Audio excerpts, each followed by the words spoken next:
Welcome to the channel. On today's video we're going to be making this DIY, cheap, easy to make bearing press. I've got a couple of jobs coming up on the bike. I'm going to be fitting some new wheel bearings and headstock bearings where I'll need to install the new race into the frame, and I've made this tool up just to help me fit them bearings and races up into the frame and press it up. Super simple, really easy to make, just a couple of items, threaded rod, a couple of steel plates, washers and bolts. So join me now and I'll show you how to make this.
Thanks for watching.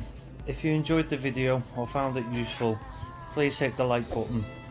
If you aren't already, please consider hitting the subscribe button and click the little bell icon to be notified of future releases. And feel free to leave a comment. Let me know if you have made this tool or have used something similar in the past, or even any advice from me or other viewers on changing headstock, steering stem or wheel bearings.